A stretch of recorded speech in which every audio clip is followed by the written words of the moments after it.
So we are a couple weeks out from the presidential election. Mm-hmm. How do you expect, and please go in order, Kamala Harris first, Donald Trump second, how do you expect the economy to change if one is elected or the other is elected? Kamala Harris is elected, what changes? Well, as a friend of mine says, it's hard to say without knowing, but That's never stopped me, Dave Ramsey.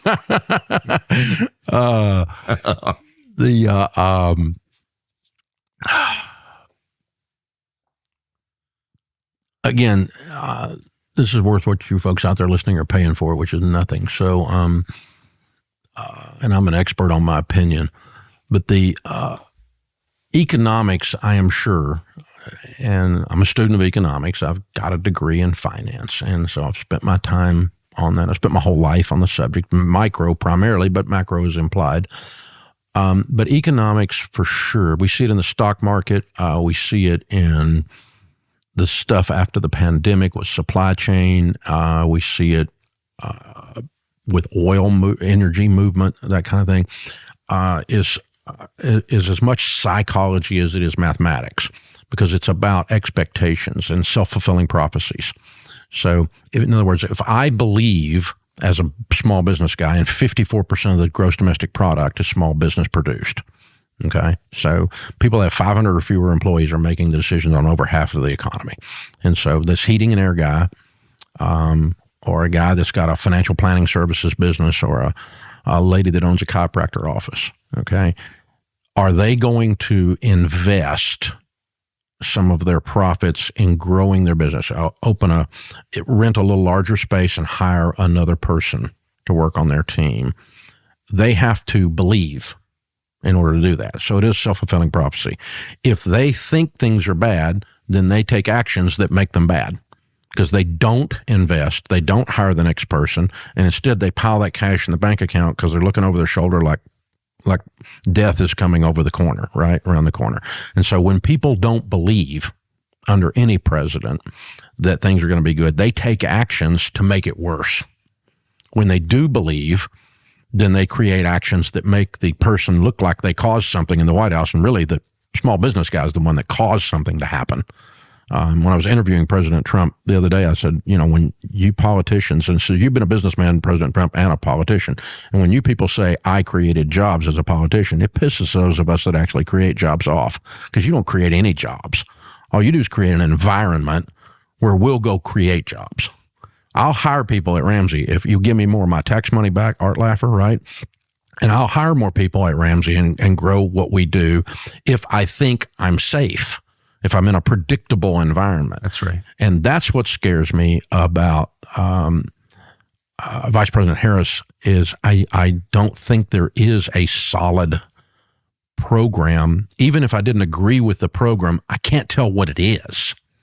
Right. And so as a businessman, you want clarity. Her ambiguity is more scary than my disagreement with her policy. Smart. No, I think, and you think that's true for most business? Oh, I guarantee you it is. It's if you're a solid Democrat and you believe in the Democratic Party, okay, and that's your thing, which you're probably not listening to this podcast, but if you are, at least then you would believe that the.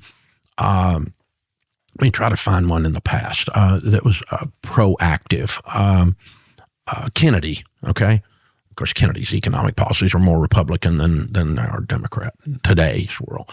But find a Democrat that you disagree, that you agree with, and even if their policies are something I wouldn't go along with, I wouldn't do that if I was in. But at least I know what it is. I know what the rules of the game are, and I can tell. Then I'll be more likely to invest. But when you take away my sure footing, even if it's treacherous footing, the ambiguity causes the economy to slow down, and that's what we're sitting in right now. The lack of leadership out of the White House today, as sad as it is, and as many things, we can joke about it and we shouldn't, but it's easy to do. We can do, but the sheer silence and the frozen like a deer in the headlights for the last, at minimum 14 months, 15 months, has frozen the freaking economy. It's just sitting and looking at us. And so that's what scares me more than anything else. Even if you disagree with Trump, at least, by God, you know what he's going to do. For sure. Drill, baby, drill, lower taxes, blow up the thing. He's going to, I'm not in agreement with President Trump personally. I didn't discuss this with him, but I think the tariffs thing he's overdoing.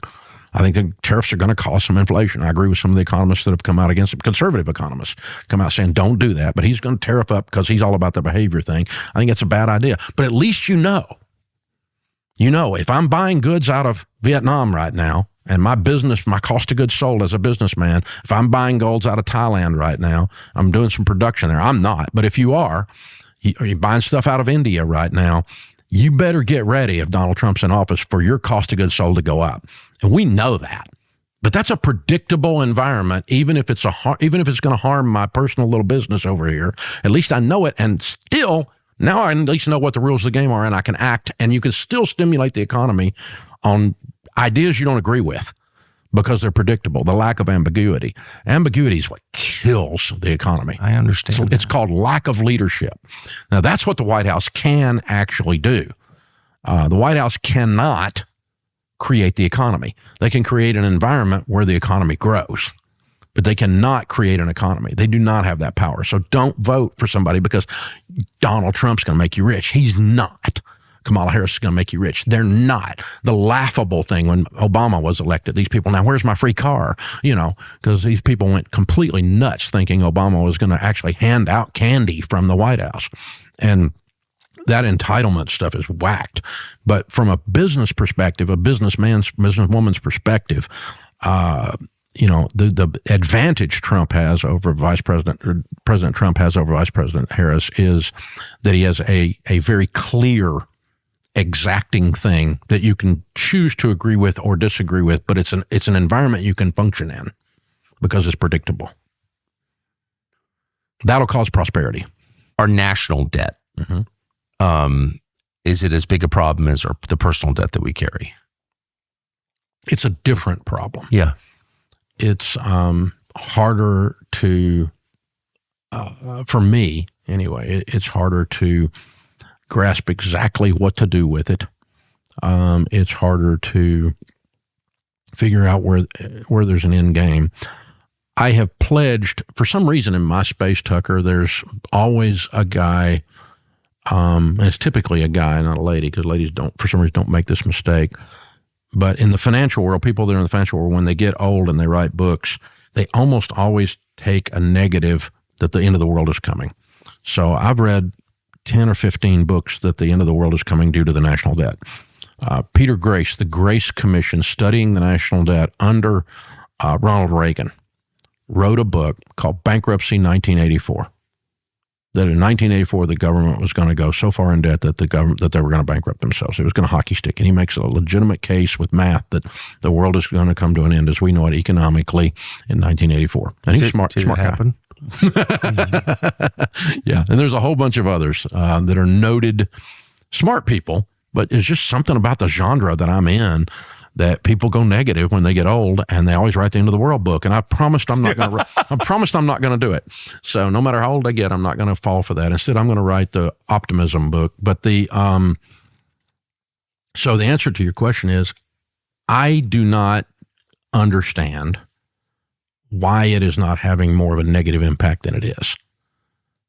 In my mind, because I hate debt. Obviously, we've had a whole discussion around this subject today, but I don't understand how we've gotten so far where such a large percentage of our budget now is just to maintain the interest.